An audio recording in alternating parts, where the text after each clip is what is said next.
తాకట్టులో ఉన్న బంగారాన్ని విడిపించి ఆ రోజు ఆన్లైన్ రేటుకే మేము కొంటాం. Sharma gold company. నమస్కారం, వెల్కమ్ టు సుమన్ టీవీ. నేను గీతాంజలి. అందరికీ సాధ్యమయ్యే విషయమే కాదు, దానికి ప్రత్యేకంగా కొన్ని మార్గాలు ఉన్నాయి అని అంటున్నారు శ్రీ శ్రీ శ్రీ ఆదిత్య పరాశ్రీ స్వామి వారు. గురుగారు నమస్కారం అండి. నమస్తే గురుగారు, నా పేరు గోపాల్. నా సందేహం ఏంటంటే ఈ రోజుల్లో కోరిన కోరికలు తీరాలంటే ఏం చేయాలి? కోరిన కోరికలు తీరాలనుకుంటే ఆ వ్యక్తి కోరికకు అనుగుణంగా కష్టపడాలి. కోరిన కోరికలు భగవంతుడు తీర్చడానికి సంసిద్ధుడై ఉన్నా ధర్మమీమాంస సూత్రాన్ని భగవంతుడు కూడా చూస్తాడు. భగవంతునికి ఎప్పుడు కూడా పక్షపాతం ఉండదు. భగవంతుడు అతీతుడు అయినప్పటికీ ఈరోజు దేవాలయానికి వెళ్ళగానే ఫలానా ప్రదేశంలో ఒక దేవుడు కోరగానే అనుగ్రహిస్తున్నాడట అని ప్రచారం అయినివ్వండి తండోపతండాలుగా జనాలు వెళ్తూ ఉంటారు. అది వాళ్ళ భక్తి, వాళ్ళ విఘ్నత. కానీ కోరిన వరాలు దేవుడు ఇస్తాడు అన్నది కొంతవరకు ఆలోచించాల్సిన విషయమే. ఎందుకంటే నువ్వు వెళ్ళి నీ యోగక్షేమాలు కోరుతావు, నువ్వంటే పడని వాడు వెళ్ళి నీ నాశనం కోరుతాడు. నీకు వరం ఇయ్యమంటివే, వాడికి వరం ఇయ్యమంటివే. భగవంతుడు అందుకే మానవుని జ్ఞానంతో మన యొక్క ఉపకారం తిన్న పేయితోటి దేవుని జ్ఞానాన్ని జత చేయవలదు. భగవంతునికి ఒక క్లారిటీ ఉన్నది.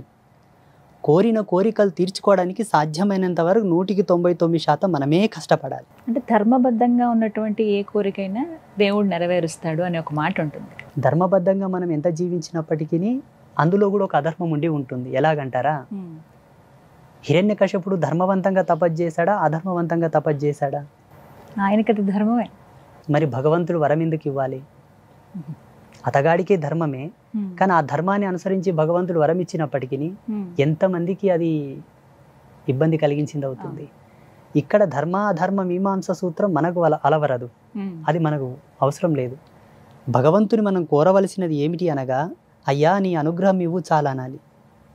భగవంతుని అనుగ్రహం లోపల మనకి ఎన్నో అద్భుతాలు జరుగుతాయి. మనం అనుకున్నది మనం కోరవద్దు. నా దగ్గరికి చాలామంది డాక్టర్స్ వస్తుంటారు, గురూజీ నేను ఒక పెద్ద హాస్పిటల్ కట్టాను, అది మంచిగా నడిచేటట్టుగా బ్లెస్ చేయండి అంటాడు. ఇప్పుడు వాస్తవంగా మేము మంచి తాపసులమైతే శుభం భవతు అంటాం. మా వాక్కు సత్యమై ఫలిస్తే ఆయన హాస్పిటల్ రోజుకో 1,00,000 మందితో జనరేట్ అవ్వాలి. ఆయన హాస్పిటల్ మంచిగా నడవాలంటే ఇంక అందరికీ రోగాలు రావాలి, కాళ్ళు ఇరగాలి, చేతులు ఇరగాలి, ఇంకేదో కావాలి. అశుభం జరగాలి. అర్థమవుతుందా? అందుకే కోరిన కోరికలు మనమే తీర్చుకోవాలి. భగవత్ కృప ఎక్కడికి వెళ్ళదు, భగవంతుని కృప ఉందని ఈరోజు మీరు 6 అమ్మగారు మనం కలిసి ఇక్కడ కూర్చున్నాం. నిన్ననే మనం ఎవరిలో ఒకరం ఇదైపోయింటే అయిపోయేదిగా. ఈశ్వర ప్రసన్నత ఉంది కాబట్టి ఇక్కడ కలిసాం మనం అందరం. నేనేమంటాను, చాలామంది భక్తులకు ఒకటే చెప్తున్నాను, పొద్దున లేచి పొద్దుముఖం చూస్తున్నామంటే అది గాడ్ గిఫ్ట్. మన చేతితో మనం తిని మనకు మనం మంచిగా ఫ్రెష్ అవుతున్నామంటే గాడ్ గిఫ్ట్. దేవుడు ఏదో వరాలు ఇస్తాడు అంటే డబ్బో, హోదానో, కారో, బంగ్లానో ఇస్తాడు అనుకోవడం అవివేకం. అది మనం నిర్మాణం చేసుకున్నది. ఇప్పుడు నిర్మాణం అయింది ఈ జనరేషన్లో ఒక బెంజ్ కారు, ఒక మంచి ఫోన్, ఒక డ్రెస్సు, ఇటువంటివి ఇప్పుడు. కానీ భూమి పుట్టినప్పటి నుంచే దేవుని పూజలు ఉన్నాయి. అప్పుడు కార్లు లేవు కదా, అప్పుడు డబ్బులు లేవు కదా, మళ్ళీ అప్పుడు ఎందుకొరకు పూజలు చేశారు వాళ్ళు? ఋషుల కాలంలో కూడా పూజలు చేశారు కదా, వాళ్ళు ఎందుకు పూజలు చేశారు? ఇప్పుడు సోకాళ్ళు మన అవసరాలు ఎప్పుడు ఉన్నాయి, అప్పుడు ఎందుకు పూజలు చేశారంటే మానవుడికి భక్తి ఎంతో అవసరం. ఈ జన్మకు పరిపూర్ణతను ప్రసాదించేదే పూజ. శరీరానికి అలంకారాలు ఉన్నాయి, శరీరానికి పరివర్తనములు ఉన్నాయి. మంచి మేకప్ చేసుకోవచ్చు, ఇష్టం వచ్చినట్ల గడ్డం గీసుకోవచ్చు, హెయిర్ స్టైల్ చేసుకోవచ్చు, ఇష్టం వచ్చినట్ల అలంకారం చేసుకోవచ్చు. ఆత్మకు పరివర్తనం లేదు కదా. ఆత్మకు పరివర్తన చెందసే పూజ. టోటల్లీ సౌల్ పర్పస్ అనమాట పూజాస్ అని కూడా. ఇవి చేసే కోణంలో మన అవసరాలు కూడా తీరుతూ ఉంటాయి. దేవుళ్ళు అనుగ్రహిస్తారు, మన కష్టాలు తీరుస్తారు, మన కోరుకునేవి కూడా దక్కుతాయి. బట్ ఏంటంటే over expectation is not a right. అధిక మోతాదులో దాన్నే ఫోకస్ చేస్తూ పూజలు చేయడం వలన సైడ్ ఎఫెక్ట్ వస్తుంది, రియాక్ట్ అవుతుంది. ఇంకా అర్థమవుతుందా? సాధ్యమైనంత వరకు ప్రతి ఒక్కరూ కళలు కనండి, కళలను సాకారం చేసుకోవడానికి కష్టపడండి, భగవంతుని కూడా నమస్కారం చేయండి. దేవుడికే వదిలేసి అయ్యో తీర్చలేదని మళ్ళీ ఆ దేవుని నిందించడం ధర్మం కాదు. అలా చాలా వరకు చూస్తూ ఉంటాం ఉన్నాయి. ఇప్పుడున్నటువంటి భక్తి ప్రపంచంలో, ఇప్పుడున్నటువంటి భవసాగరంలో ఇది ఒక పెద్ద తలకాయ నొప్పిగా మారిపోయినది. పెద్ద పెద్ద దేవుళ్ళని నిందించడం మొదలు పెడుతున్నారు ఇప్పుడు.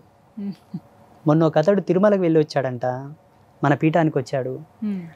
నేను కాలినడకగానే వెళ్ళొచ్చాను గురూజీ, మరి నాకు బిజినెస్ డెవలప్ అవ్వట్లేదు, వాటి ఏంటి అసలు ప్రాబ్లం ఏంటి, ఆ స్వామివారిలో ప్రాబ్లమా నా లోపల ప్రాబ్లమా అని అడుగుతున్నాను. అమ్మో. అంటే మనిషి యొక్క ఆలోచన ఎంత నెగిటివ్గా మారిపోతుంది అన్నది కూడా మనం ఆలోచన చేసుకోవాలి.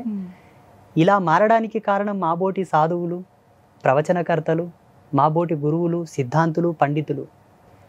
వీళ్ళు వాళ్ళని అట్లా మోటివేట్ చేస్తున్నారు, వాళ్ళు అలా అట్రాక్ట్ అయిపోతున్నారు గాడ్తో.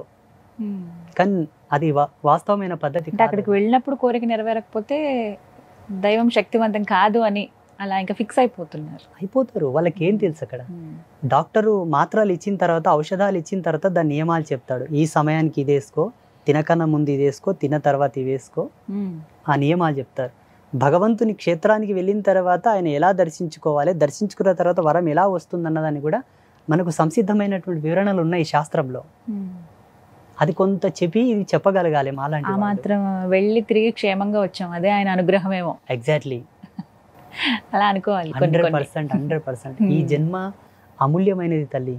ఈ జన్మకు మనం ఏ వేళ కట్టలేము. ఇంతటి రంగురంగుల ప్రపంచంలో మనం ఉన్నాము, కుటుంబ ధర్మాలలో మనం కలిసి తిరుగుతున్నామంటే వాస్తవంగా అంటే నేను సన్యాసిని, మాకు ఏ ధర్మాలు లేవు, ఏ పాపకర్మలు లేవు, ఏమీ లేవు. ఒక రాజహంస ఎలాగో మేము అలాగే ఉంటాము. సో మీరందరూ చాలా అదృష్టవంతులు. అన్న, చెల్లెలు, అక్క, తమ్ముడు, తల్లి, కొడుకు, తండ్రి, ఈ భవబంధాలతో కలిసి తిరిగే వాళ్ళందరూ ధన్యులు అని చెప్తాను నా అనుభవం ప్రకారంగా. అది చాలు దేవుడు మనకిచ్చాడు. ఈ జన్మలో చాలా మంది కన్నోళ్ళు లేరు, చెల్లెలు లేరు, అక్కలు లేరు, కన్నంక తల్లిదండ్రుల ముఖం కూడా చూసిన వాళ్ళు లేరు ఈ కాలంలో. ఏక్ నిరంజన్ సినిమా చూడండి, ప్రభాస్కి ఉన్నారు అమ్మా నాన్న.